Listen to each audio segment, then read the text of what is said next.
Mwongeye kwirirwa neza mwese abanywanyi b'ibiganiro byacu ndabahaye mwiriwe mwese abatwumviriza nga kuri Burundi News TV twizere ko mumeze neza kandi muramahoro cyane ndabaye kaze mu makuru n'ibiganiro byacu bigezweho muri ano masaha tugiye guruka ku idonido ry'amakuru ari karavugwa amakuru agaruka ku mutekano politique diplomacy ndetse n'ibindi bigiye bitandukanye kazi kuri mwebwe mwese mubandanya mwumviriza ibiganiro byacu kuri ndomonesha kure turi kwa gatanu igenekerezo rya 28 ruhuma 2025 ndabahaye mwiriwe mwese kuba twumviriza bari mu Burundi mu karere k'ibiyaga binini ndetse no hirya no hino mu isi.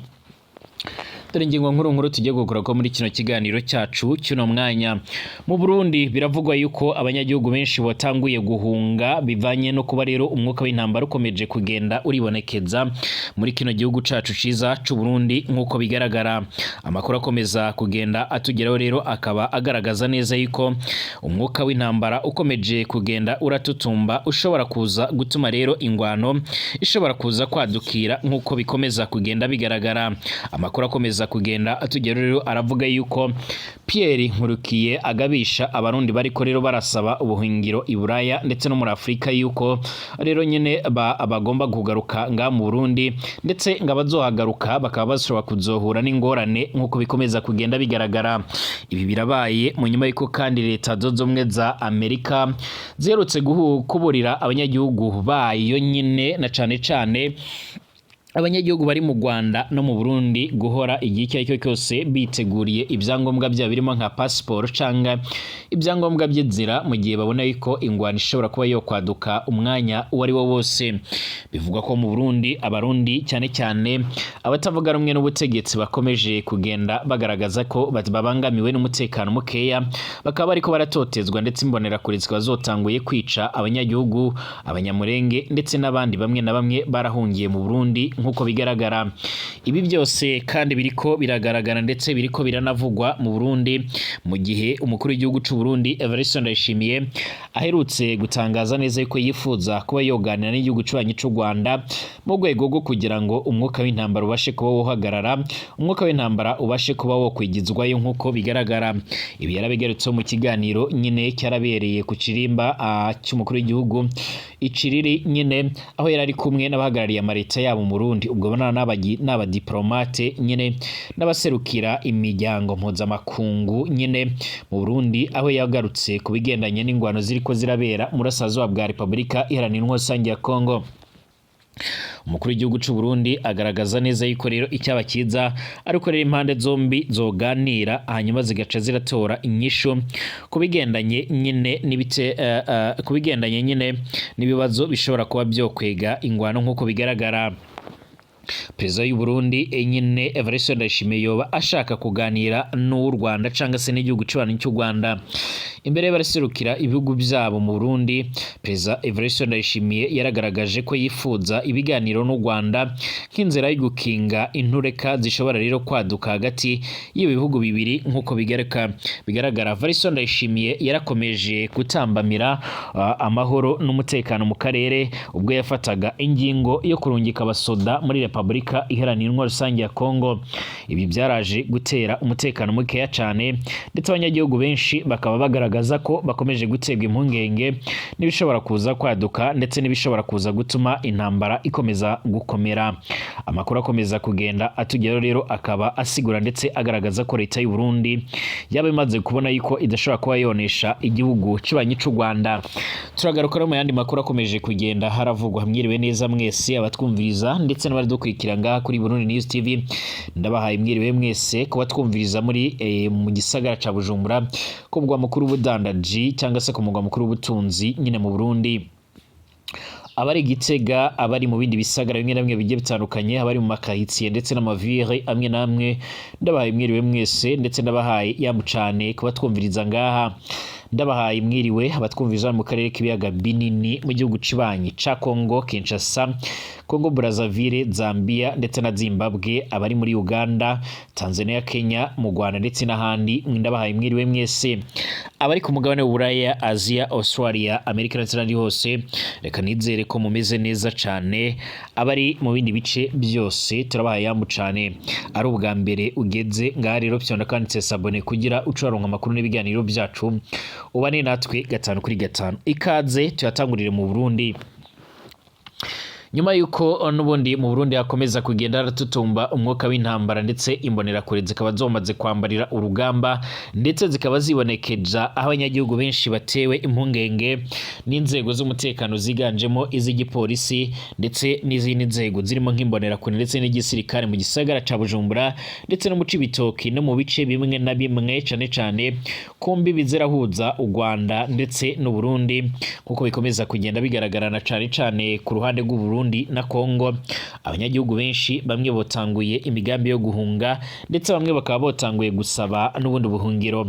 Umuvugizi w'ubushikiranganje bwo hagati y'iterambere rusange ndetse n'umutekano Pierre Nkurikiye akaba yaje kugenda avuga yuko abanyagihugu b'abarundi botanguye gusaba ubuhungiro ku mugabane w'Uburaya ndetse no mu bindi bihugu bimwe na bimwe bategerezwa kuzogorokana mu Burundi uko byagenda kose, ndetse n'abataragenda akaba basaba yuko bagomba kuguma nga mu Burundi ku mutekano ari wese, ndetse avuga yuko abatanguye kwagiriza leta y'u Burundi ko umutekano udahari bashaka kuzobiryozwa nk'uko yabitangaje.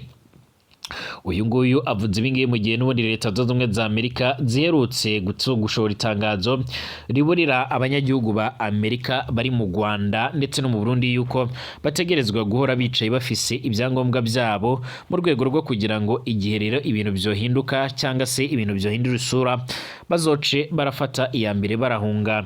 Ibi bintu Petero Nkurikiye ariko rero arabivuga, hari benshi byogoye rwose kubyemeza iyo rero atabyemanga ku mugaragaro. Umuvugizi w'ubushikiranganje bw'intwaro yo hagati mu gihugu, iterambere rusange ndetse n'umutekano, ubushikiranganje buza rero imbere y'ubundi bwose mu bugize leta, aremanga ko abarundi bari gusaba ubuhungiro mu bihugu bya Buraya ndetse no mu karere k'ibiyaga binini. Akaba avuga yuko nibahirahira bagasubizwa mu Burundi bazoca barakurikiranwa ngo rero baracafuje rero igihugu.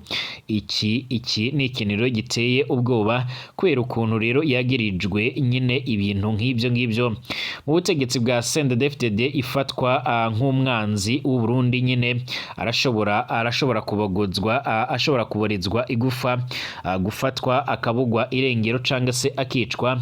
Iyo ari umukenyezi arashobora rero gufungirwa ahatazwi akanafatwa ku ngufu. Ibi byose nibyo rero abantu benshi bagiriza CNDD-FDD. Ibi Nkurikiye yabivuze biri mu bisigura ko rero umuntu akwiriye guhabwa ubuhingiro kubera ubuzima bwiwe nyine buba bubangamiwe mu gihugu avamwo.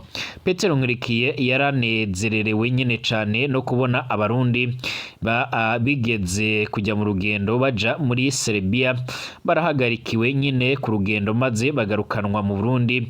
Ni imvugo itangaje na cane ku muntu nyine aserukira leta ijejwe gukingira ndetse no kurwanira abarundi. Abasubijwe nyine inyuma nta tegeko na rimwe rero bari barenze kuja muri Serbia, byari birekuriwe n'amategeko, kandi mu kugenda nyine baraciye ku kibuga c'indege ca Bujumbura kitiriwe Melchior Ndadaye, ntibigeze binyegeza nyine Burundi bwarabahaye uruhusha nk'uko biboneka rwo gusohoka igihugu. Abo barundi bagiriye nyine ibyago mu nzira, amategeko abahindukirira ko bari mu rugendo. Serbia isubira gusaba rero visa itanatanze nyine akanya ko bari mu ngendo, mu gihe rero nyine bagarukiye mu nzira nta na kimwe rero cemeza ko rero nyine bari banagiye kugumayo n'ubundi canga se gusaba ubuhingiro. Ariko no mwanya biravuga ko leta y'u Burundi ifise ibitigiri by'abanyagihugu bamwe na bamwe botanguye guhunga ubutegetsi bwa CNDD-FDD, bavuga ko CNDD-FDD ishaka guteza intambara mu Burundi. Umwe wese niwe rero amenya ikiri ku mutima, asohoka akaja hanze mu gihe rero atategeko arenze. leta ntikwiriye kumutuka ahubwo rero yomufashije nyine ku ngorane agize. Biratangaje kubona umuntu ahagarariye nyine leta anezerwa n'ibintu nk'ibyo abanyagihugu baca barafata ubuhungiro. Iyo umurundi ahombye rero utwiwe niyobahirizwe, burya rero igihugu cose kiba gihombye. Iyo umurundi arenganijwe, leta iriho rero ngo imufashe ntimufashe gutunganirizwa, nyine leta itekereza umurundi agowe nyine iratangaje cyane. Amajambo ya Petero Nkurikiye aramaze imisi aravuga atuma abantu bibaza niba koko ariko arafasha leta y'u Burundi. Variso Ndayishimiye nuko rero atari muri babategetsi bihaye ibikorwa byo kwerekana ko rero Ndayishimiye atato yaje guhindura mu by'agateka ka muntu muri leta yiwe yemeje ko izogirira nabi nyine abagiye gusaba ubuhungiro, iba yemeje byo nyine ko bakwiriye nyine kuburonka nyabuna. Isi iragoye nk'uko bikomeza kugenda bigaragara, ariko kandi amakuru akomeza kugenda dushikira avuga yuko rero CNDD-FDD ikomeza kugenda ihangana n'abatavuga rumwe n'ubutegetsi, na cane ibikorwa bimwe na bimwe bishobora gukwegera abanyagihugu nyine ibihe bidasanzwe. Mu Burundi imbonerakure ziriko zirigaragaza na cane mu bice bimwe na bimwe, cane mu Cibitoke ku mbibe zihuza Uburundi n'u Rwanda ndetse na Kongo, ndetse akiyongera mu gisagara ca Bujumbura akomeje kugenda hagaragara ibihe bidasanzwe. Amakuru akomeza kugenda atugera rero avuga ko leta y'u Burundi yabiriko irategura intambara mw'ibanga riremere cane, ariko kandi ku rundi ruhande abatari bakeya bakaba bakomeza kugenda bagaragaza neza yuko intambara ubwayo ishobora kuba yozana ayandi matati aremere cyane. Ariko kandi nubwo bihagaze bityo, Evariste Ndayishimiye ku munsi w'ejo yaraciye amarenga yuko nyine yoba yifuza yuko nyine yojya mu biganiro nk'uko bigaragara imbere y'abaserukira ibihugu byabo mu Burundi. Perezida Evariste Ndayishimiye yaragaragaje ko yifuza ibiganiro n'u Rwanda nk'inzira yo gukinga intureka zishobora kwaduka hagati y'ibihugu bibiri. Ariko kandi ku rundi ruhande umukuru w'igihugu avuga yuko mu gihe byaba ngombwa yiteguye kwivuna umwanzi ndetse akaba yiteguye guhangana nawe. Evariste Ndayishimiye ati mu mico rero y'ikirundi imbere yo gutera umubanyi muraganira, ariko kandi iyo nzira idakunze tugategwa nyine tuzivuna umwanzi cyangwa se tugaca turahangana nawe.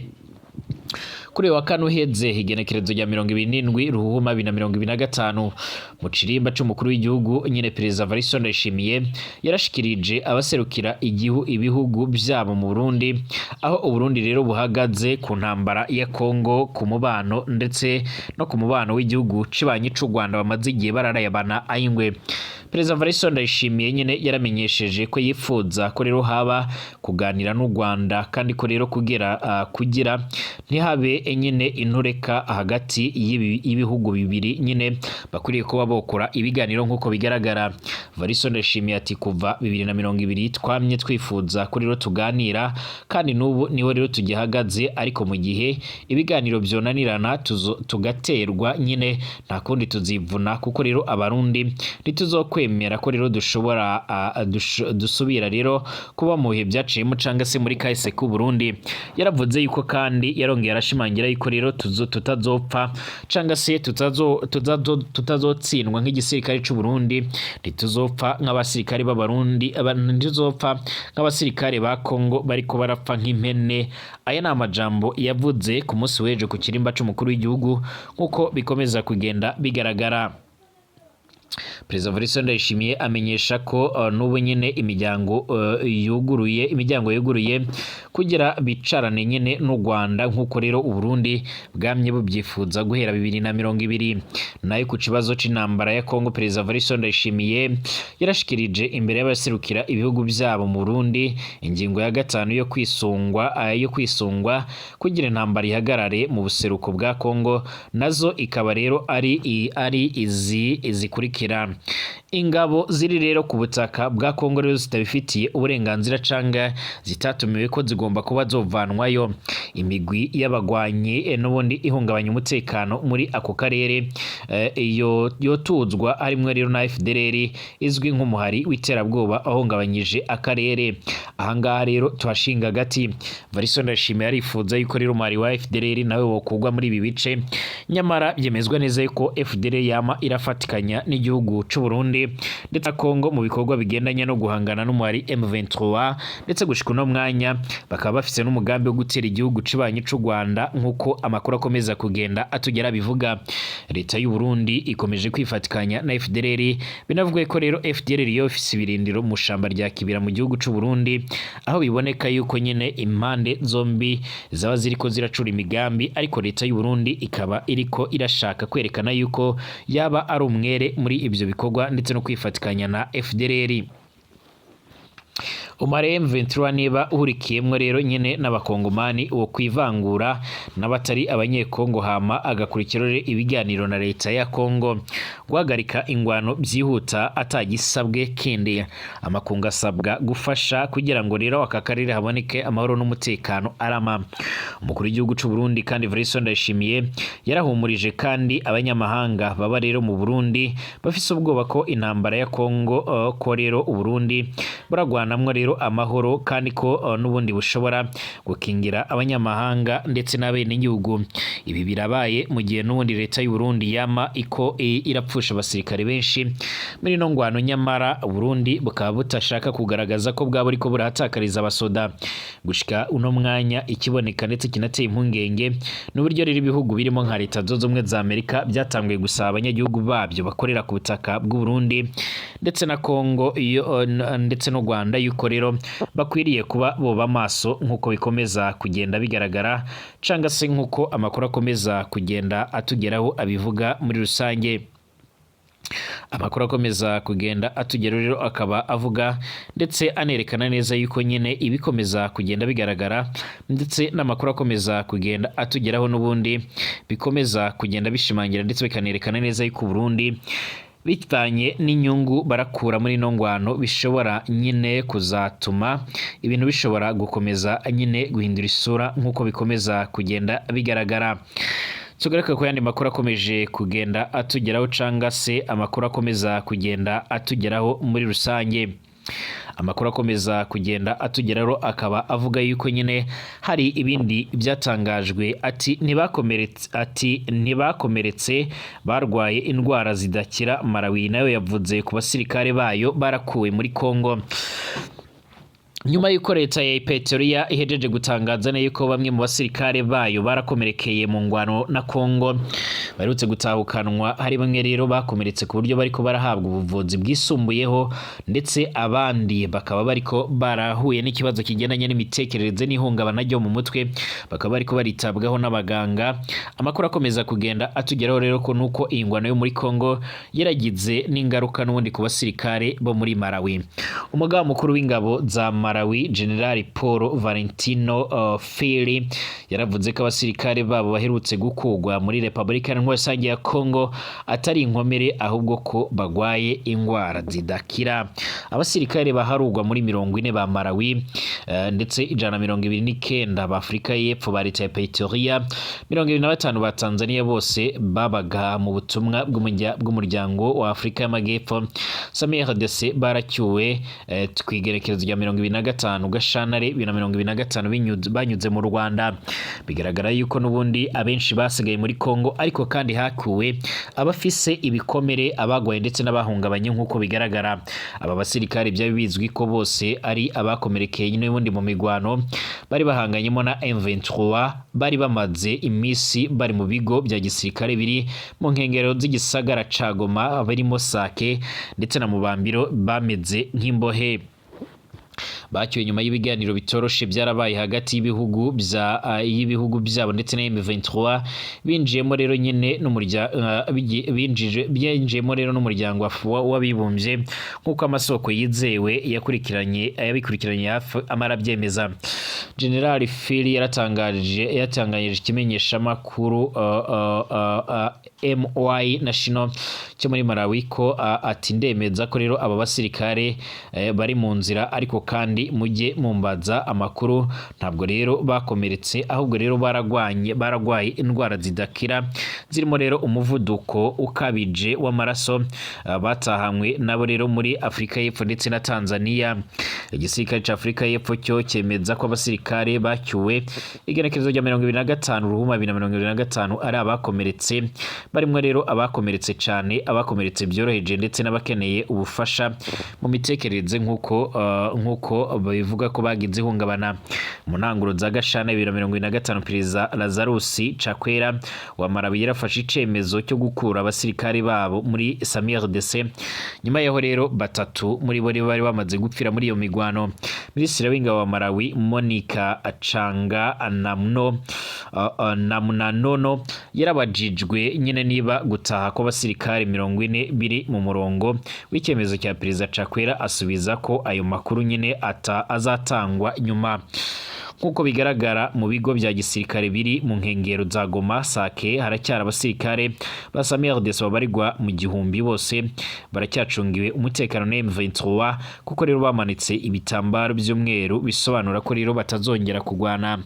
Iyi ntambara yaragize ingaruka rero ku basirikare b'ibyo bihugu ku buryo kugeza no mwana nyeya n'ubundi badashobora kongera kujya mu ngwano. Mbashimire tugaruke mu kanya.